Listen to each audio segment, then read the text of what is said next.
Realty's Nature's Enclave, Coastal Heaven theme-based resort villa plots, ECR. மாதம் 10,000 வரை assured rental income. Lifetime free stay at resort. 30க்கும் மேற்பட்ட வசதிகளுடன். Call 9962888888. சாட்டை நேயர்களுக்கு வணக்கம். பிரான்ஸ் நாட்டோட தலைநகரான பாரிஸ்ல சர்வதேச அளவில் ஒரு குத்துச்சண்டை ஒன்று நடத்துறாங்க. இதுல பல்வேறு நாடுகள்ல இருந்து பல வீராங்கனைகள் வந்து போட்டியிடுறாங்க. இப்படி இருக்கக்கூடிய ஒரு சூழ்நிலையில இத்தாலி நாட்டை சேர்ந்த ஏஞ்சலியா ஹரினி அப்படிங்கிறவங்க போட்டிடுறாங்க. அவங்களை எதிர்த்து யாரு போட்டிடுறாங்கன்னு பார்த்தீங்கன்னா அல்ஜீரியா நாட்டை சேர்ந்த ஹிமானி கலிஃப் அப்படிங்கிறவங்க வந்து போட்டிடுறாங்க. இந்த இருவருக்கும் இடையில போட்டி கடுமையா போகுது. இப்படி இருக்கக்கூடிய ஒரு சூழ்நிலையில இத்தாலி நாட்டை சேர்ந்த ஏஞ்சலியா ஹரினிங்கிறவங்க என்ன பண்றாங்கன்னா வெறும் 46 செகண்ட்லயே இந்த போட்டியிலேருந்து பின்வாங்கிடுறாங்க. ஏன் இந்த போட்டியிலேருந்து பின்வாங்கினாங்க, அப்படி இந்த போட்டியில் என்ன நடந்துச்சு அப்படின்னு தான் இந்த காணொலியை நம்ம முழுமையா பார்க்க போறோம். சர்வதேச ஒலிம்பிக் கமிட்டி நடத்துற ஒரு போட்டி தாங்க இந்த குத்துச்சண்டை போட்டி. இந்த குத்துச்சண்டை போட்டியில குறிப்பா 206 நாடுகள்ல இருந்து பல்வேறு வீரர்கள் வந்து போட்டிடுறாங்க. 10,500 வீரர்களுக்கு மேற்பட்ட வீரர்கள் வந்து இதில் போட்டிடுறாங்க. அதுலேயும் குறிப்பாக பார்த்தீங்கன்னா இந்தியாவை சேர்ந்த 117 வீரர்கள் வந்து இதில் வந்து பங்கேற்று இருக்காங்க. இப்படி இருக்கக்கூடிய ஒரு சூழ்நிலையில் 15 சுற்றுகளில் தேர்வாகி 16வது சுற்றுல கால் எடுத்து வைக்கிறாங்க இத்தாலியை சேர்ந்த ஏஞ்சலியா ஹரினி அப்படிங்கிறவங்க. இந்த பெண்மணி 16வது ரவுண்டில் கிட்டத்தட்ட வெறும் 46 செகண்ட்லேயே அவங்க வந்து பின்வாங்கிடுறாங்க. பின்வாங்கினது மட்டும் இல்லாமல் அவங்களை எதிர்த்து வந்து விளையாடின அந்த கெலீஃப் அப்படிங்கிறவங்க கை கொடுக்காமையும் போயிடுறாங்க. இது பல்வேறு வகையான சர்ச்சையும் எழுது. இது குறித்து பத்திரிகையாளர்கள் அவங்ககிட்ட சொல்லும்போது என்ன சொல்றாங்கன்னா, ஃபைனல் வந்து விளையாடணுங்கிறது என்னோட கனவுங்க, இந்த இடத்துக்கு நான் வர்றதுக்கு அவ்வளோ கஷ்டப்பட்டிருக்கேன், ஆனால் இப்போ இதுலேருந்து நான் பின்வாங்கிறது எனக்கு ரொம்ப வருத்தம் அளிக்குது, அதே மாதிரி நான் அவருக்கு கை கொடுக்காததும் எனக்கு மிகுந்த வருத்தம் அளிக்குது அப்படின்னு சொல்லிட்டு ஒரு அறிக்கை வந்து வெளியிடுறாங்க. இதற்கு முன்னாடியே பார்த்தீங்கன்னா இந்த ஏஞ்சலியா ஹரினிங்கிறவங்க தன்னோட சிறு வயதிலேயே பாக்ஸிங் மேலே ரொம்ப ஆர்வமாக இருக்காங்க. அதனால பல்வேறு பயிற்சிகளையும் மேற்கொண்டுட்டு இருக்காங்க. இப்படி ஒவ்வொரு படியாக மேலே வந்துட்டு இருக்காங்க. அப்படி இருக்கக்கூடிய ஒரு சூழ்நிலையில் திடீர்னு அவங்க அப்பா வந்து தவறிடுறாங்க. அப்படி அவங்க அப்பா தவறும் போது கடைசியில் அவங்க என்ன மாதிரி வாக்குமூலத்தை வச்சுட்டு அவங்க இறக்குறாங்க அப்படின்னா, நீ வந்து ஃபைனலில் வந்து ஜெயிக்கணுமா, அதுதான் என்னோட ஆசை, நீ ஒலிம்பிக்கில் கோல்டு மெடல் எடுக்கணும், இதுதான் அப்பாவோட கனவு, இதை நீ நிறைவேற்றணும் அப்படின்னு சொல்லிட்டு ஒரு வீடியோ பதிவு வந்து அந்த அம்மாவுக்கு பகிரப்பட்டுட்டு அதுக்கப்புறம் இறந்துடுறாங்க. இதை பார்க்குற ஏஞ்சலியா ஹரினி அவர்கள் மனசில் என்ன எழுதுனா, சாகிறதுக்குள்ள நம்ம எப்படியாச்சும் இந்த ஒலிம்பிக்கில் கோல்டு மெடல் அடித்து நம்ம வின் பண்ணணும் அப்படின்ட்டு அவங்க சின்ன வயசுலேயே ஒரு எய்ம் வச்சிடுறாங்க. அதை நோக்கி தான் அவங்க இந்த அளவுக்கு பயணம் மேற்கொண்டு வராங்க. இப்படி இருக்கக்கூடிய ஒரு சூழ்நிலையில் மொத்தம் 108 போட்டியில் வந்து அவங்க பங்கு பெறுறாங்க. இதில் 84 போட்டிகளில் வந்து அவங்க வெற்றி பெறாங்க. வெறும் 23 போட்டியில் தான் அவங்க தோல்வி அடைகிறாங்க. இப்படி பல்வேறு வகையான போட்டிகளை சந்திச்சு அவங்க அடி கொடுத்திருந்தாலும் அடி அதே மாதிரி வாங்கியிருப்பாங்க. அப்படி இருக்கக்கூடிய ஒரு சூழ்நிலையில் இந்த கெலீஃப் அப்படிங்கிறவங்க கொடுத்த ஒரு பஞ்சிலேயே அவங்க மூக்குலேருந்து ரத்தம் வந்துடுதுங்க. இந்த ரத்தங்கிறது பார்த்தீங்கன்னா அவங்களுக்கு வந்து ஒரு மிகப்பெரிய ஒரு பயத்தை ஏற்படுது. நான் ஏன் இதுலேருந்து பின்வாங்கினேன்னா, இதில் நான் வெற்றி பெறணும், இதில் நான் தோல்வி அடையணும் அப்படின்றத தாண்டி இது எனக்கு ஒரு பெரிய கனவு தான், இதில் நான் ஜெயிக்கணும் தான், இருந்தாலும் நான் உயிர் வாழணும், இதில் நான் பின்வாங்கி தான் ஆகணும் அப்படின்னு ஒரு இதை அவங்க சொல்லியிருக்காங்க. எதனால் இப்படி சொன்னாங்க அப்படின்னு பார்த்தீங்கன்னா, அவங்கள எதிர்த்து போட்டியிட்ட கெலீஃபுங்கிறவங்க ஒரு ஆணாக இருக்க வாய்ப்பு இருக்குது அப்படின்னு சொல்லியிருக்காங்க. பார்க்குறதுக்கு ஒரு ஆண் போலவே தோற்றம் கூடியதாங்க இந்த கெலீஃபுங்கிறவங்க. 2020ஆம் ஆண்டு பார்த்தீங்கன்னா 2 பேரை வந்து நீக்கம் பண்ணுறாங்க. என்னன்னு பார்த்தீங்கன்னா பாலின பரிசோதனையில் இவங்க 2 பேருமே பெண்கள் கிடையாது, பெண்கள் விளையாடக்கூடிய போட்டியில் இவங்க வந்து பங்கு பெற முடியாது அப்படின்னு சொல்லிட்டு 2 பேரை நீக்கம் பண்ணுறாங்க. அந்த 2 பேர் யாரான்னு பார்த்தீங்கன்னா கெலீஃப் அப்படிங்கிறவங்களும் லின் யூ டிங் அப்படிங்கிற 2 பேர் இருந்தாங்க. அதில் ஒரு நபர் தான் இதில் விளையாண்டு இவங்களை எதிர்கொண்ட நபர். இன்னொன்று பார்த்தீங்கன்னா 2021 அதே மாதிரி சர்ச்சையில் மாட்டுறாங்க. 2022, 23 தொடர்ச்சியாக இதே மாதிரி சர்ச்சைகள் வந்து இவங்க அந்த போட்டியில் வந்து பங்கு பெறதுக்கான தகுதி கிடையாது அப்படின்னு சொல்லிட்டு வெளியேற்றப்படுறாங்க. எதன் காரணமா அப்படின்னு பார்த்தீங்கன்னா, இவங்க உடம்புல டெஸ்டோஸ்டிரோன் அப்படின்ற ஒரு பரிசோதனை வந்து மேற்கொள்ளப்படாமல் இருக்குது. இதன் காரணமாக இவங்க போட்டி விலக நீக்கப்படுறாங்க. இந்த போட்டி நீக்கப்பட்டதுனால இது குறித்து அவங்க என்ன பண்ணிருக்கணும்னா, விளையாட்டு நடுவர் நீதிமன்றத்தில் அவங்க புகார் அளிச்சிருக்கணும். எதுக்காக எங்களை வந்து நீங்க விளையாட அனுமதி இவங்க தரல அப்படின்னு சொல்லிட்டு விண்ணப்பிச்சிருக்கணும். ஆனா என்ன பண்ணிருக்காங்கன்னா, ஒருத்தர் மட்டும்தான் விண்ணப்பம் கொடுத்துருக்காங்க, இன்னொருத்தர் விண்ணப்பம் கொடுக்கலங்க. ஒருத்தவங்க யாருன்னு பார்த்தீங்கன்னா கெலீஃபுங்கிறவங்க மட்டும் விண்ணப்பம் கொடுத்துருக்காங்க. அந்த லின் யூ டிங் அப்படிங்கிறவங்க பார்த்தீங்கன்னா அவங்க விண்ணப்பம் கொடுக்கலங்க. கொடுத்த சில நாட்கள்ல என்ன பண்ணிருக்காங்கன்னா, இந்த கெலீஃபுங்கிறவங்க தான் கொடுத்த விண்ணப்பத்தை திரும்ப பெற்றுறாங்க. இது வந்து பல்வேறு வகையான சர்ச்சையும் எழுது. எதற்காக இவங்க மேல்முறையீடு கொடுத்ததை திரும்ப அவங்க வாங்கினாங்க, ஒருவேளை இவங்கெல்லாம் சொல்ற மாதிரியே இந்த கேஸ் வந்து அவங்க விசாரணைக்கு எடுத்துட்டு வந்தா உண்மையிலேயே இவங்க பெண் இல்லை அப்படின்னு கண்டறிஞ்சிருவாங்களோ அப்படின்றதுனால கூட இவங்க பின் வாங்கியிருக்கலாம் அப்படின்னு சொல்லப்படுதுங்க. இது மட்டும் இல்லாமல் சர்வதேச குத்துச்சண்டை சங்க நிர்வாகி என்ன சொல்லியிருக்காங்கன்னா, அவங்க பேர் ராபர்ட்டுங்க, இவர்கள் இருவருமே பெண்கள் விளையாடக்கூடிய போட்டியில பங்கு பெறுறது இவங்களுக்கு எந்த விதமான தகுதியும் கிடையாது, அதனால இவங்க 2 பேருமே நாங்க நீக்கம் பண்றோம் அப்படின்னு சொல்லியிருக்காங்க.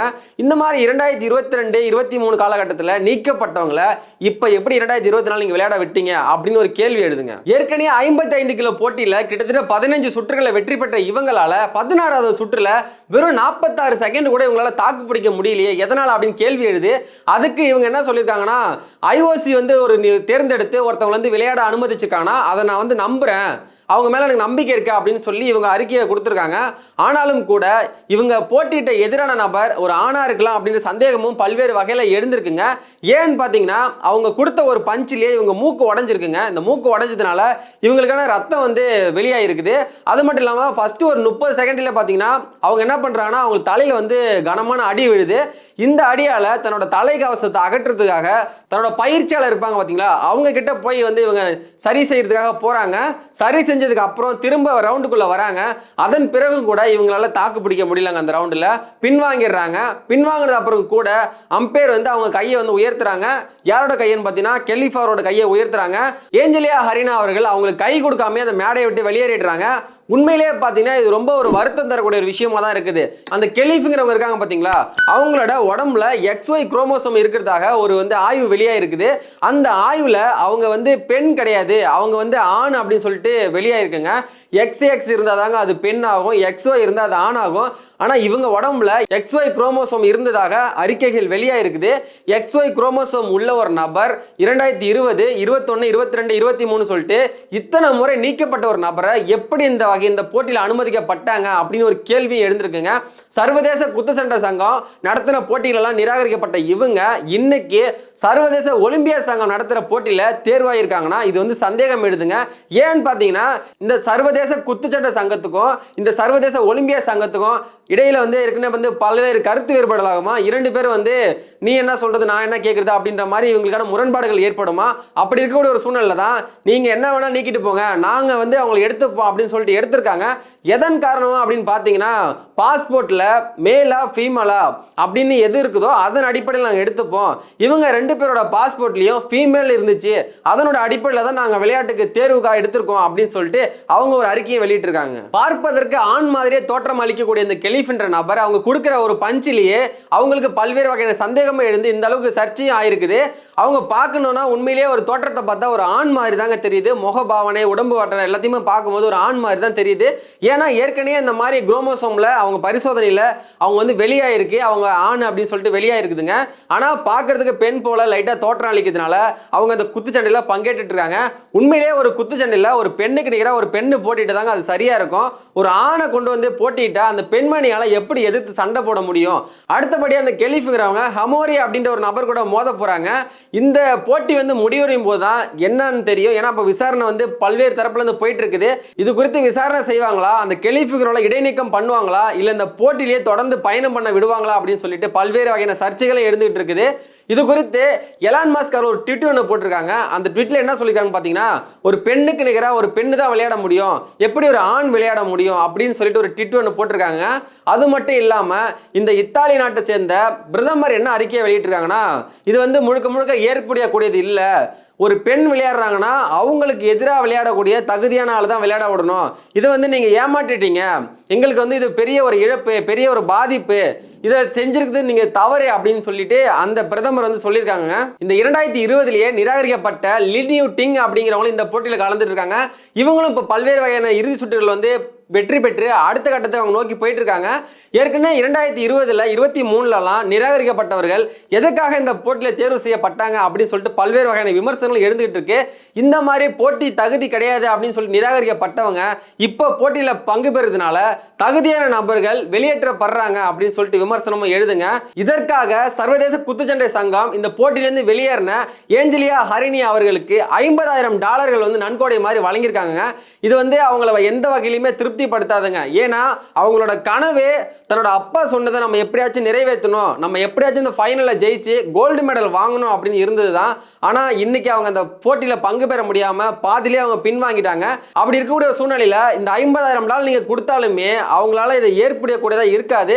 ஏன்னா அவங்களோட கனவு பார்த்தீங்கன்னா காசு நோக்கி கிடையாது, இந்த போட்டியில் நம்ம எப்படியாச்சும் நம்ம இறுதி கட்டத்துக்கு போய் நம்ம வெற்றி பெறணும் அப்படின்றது அவங்களோட கனவா இருந்திருக்குங்க. இன்னைக்கு அவங்களோட கனவு பாதிலே நின்றுடுச்சு. 2023ஆம் ஆண்டு நிராகரிக்கப்பட்ட 2 பேரை இந்த முறை எதுக்காக போட்டியில் நீங்க வந்து பங்கு பெற்றீங்க அப்படின்னு சொல்லிட்டு பல்வேறு வகையான கேள்விகள் எழுந்தது. எதனால அப்படின்னு பார்த்தீங்கன்னா இந்த லின் யூ டின் அப்படிங்கிறவங்க வந்து பார்த்தீங்கன்னா 2022ஆம் ஆண்டுல குறிப்பா வந்து அவங்க வெண்கல பதக்கம் வந்து வென்றிருந்தாங்க. இதுவே இந்த கெலிஃபா அப்படிங்கிறவங்க பார்த்தீங்கன்னா வெள்ளி பதக்கத்தை வென்றிருந்தாங்க. இவங்க 2 பேருமே 2023 சுற்றுகளில் வெளியேற்றப்பட்டுட்டாங்க. இதுவே 2020 அவங்க அறிக்கையின்படி வெளியேற்றப்பட்டிருந்தா இந்த 2020ஆம் ஆண்டுல கூட இந்த வெண்கல பதக்கமும் வெள்ளி பதக்கமும் இவங்க அடைஞ்சிருக்க முடியாம போயிருக்கும். குறிப்பா பார்த்தீங்கன்னா தகுதியான வீரர்கள் வந்து வெளியேற்றப்படுறாங்க. எதனாலன்னு பார்த்தீங்கன்னா இந்த மாதிரி போட்டியில பங்கு பெறுறதுக்கான தகுதி இல்லாத நபர்கள் உள் வந்து விளையாடக்கூடிய ஒரு வாய்ப்பினால தான் தகுதியான நபர் வந்து நிராகரிக்கப்படக்கூடிய சூழ்நிலைக்கு போயிடறாங்க. இந்த குத்துச்சண்டை விளையாட்டு போட்டியை நீங்க நேர்மையா நடத்துனீங்கன்னா உண்மையிலேயே தகுதியான நபர்களை மட்டும் தேர்ந்தெடுத்து அவங்கள வந்து விளையாட விட்டுருப்பீங்க. அதுல குறிப்பிட்டு யாருக்கு திறமை இருக்கோ அவங்க வந்து வெற்றி பெற்றிருப்பாங்க. அதை நீங்க செய்யாதனால தான் இந்த மாதிரி தோல்விகள் வந்து சில பேருக்கு நடக்கக்கூடிய ஒரு சூழ்நிலைக்கு தள்ளப்படுறாங்க. இந்த கெலிஃபுங்கிறவங்க பார்த்தீங்கன்னா அவங்களுக்கு 28 வயது ஆகுதுங்க. அவங்க ஏற்கனவே 50 போட்டிகள் வந்து பங்கு பெற்றிருக்காங்க. அதுல பார்த்தீங்கன்னா வெறும் 9 போட்டியில தான் அவங்க தோல்வியை சந்திச்சிருக்காங்க. மீதி 41 போட்டிகள்ல அவங்க வெற்றி பெற்றிருக்காங்க. அடுத்த முறையா பார்த்தீங்கன்னா ஹமோனா அப்படின்ற நபர் கூட மோத போறாங்க. இந்த ஹமோனா நபர் வந்து என்ன சொல்றாங்கன்னு பாத்தீங்கன்னா நான் வந்து எதுக்கும் பயப்பட மாட்டேன், எது வந்தாலும் நான் துணிஞ்சு சண்டை செய்ய நான் தயார் அப்படின்னு சொல்லியிருக்காங்க. இந்த போட்டியில யார் வெற்றி பெறுவாங்கன்னு சொல்லிட்டு ஒரு எதிர்பார்ப்போட தான் இருக்குது. கெலிஃப் அவர்கள் பல்வேறு வகையான போட்டிகளை வெற்றி பெற்றிருந்தாலும் கூட ஏஞ்சலியா ஹரினி அவர்களை 46 செகண்ட்லயே வீழ்த்தினது மிகப்பெரிய அளவுக்கு சர்ச்சையை ஏற்படுத்திருக்கு. ஒரு விளையாட்டு போட்டி நடத்துறோம் அப்படின்னா அவங்க உடம்புல ஏதாச்சும் ட்ரக்ஸ் இருக்குதா, போதைப் பொருள் பயன்படுத்திருக்காங்களா அப்படின்னு பரிசோதனை செஞ்சுட்டு தான் அவங்களை விளையாடவே அனுமதிப்பாங்க. அப்படி இருக்கக்கூடிய ஒரு சூழ்நிலை இந்த டெஸ்ட்ரோஜன் அப்படின்ற பரிசோதனைக்கு உட்படுத்தப்படாத 2 நபர்களை ஏற்கனவே அவங்க நிராகரிக்கப்பட்ட நபர்களை எதுக்காக வச்சு விளையாட வச்சாங்க அப்படின்னு ஒரு பல்வேறு வகையான விமர்சனங்கள் எழுந்திருக்குங்க. ஒரு போட்டி நடத்துறோம் அப்படின்னா ஒரு பெண்ணுக்கு நிகரா ஒரு பெண்ணை தாங்க நிறுத்த முடியும், ஒரு ஆணுக்கு நிகரா ஒரு ஆணை தான் நிறுத்த முடியும். அப்பதான் அந்த போட்டி ஒரு சரியான முறையில் போய் உண்மையிலே யார் தகுதியான நபர்களோ அவங்க வெற்றி பெறுவாங்க. அதை விட்டுட்டு ஒரு பெண்ணுக்கு நிகரா ஒரு ஆண் குரோமோசோம் உள்ள நபரை கொண்டு வந்து நிறுத்தினா இந்த போட்டி எப்படி சரியான முறையில் போயிட்டு இருக்கோம்.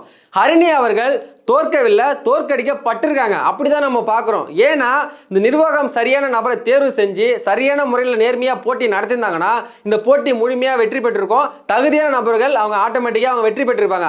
ஆனால் அதை எதுவுமே செய்ய தவறவிட்ட அந்த நிர்வாகம் ஹரிணி அவர்கள் தோல்வியை மட்டும் நம்ம பார்க்க முடியாதுங்க. இது ஒட்டுமொத்த நிர்வாகத்தோட தோல்வி தாங்க.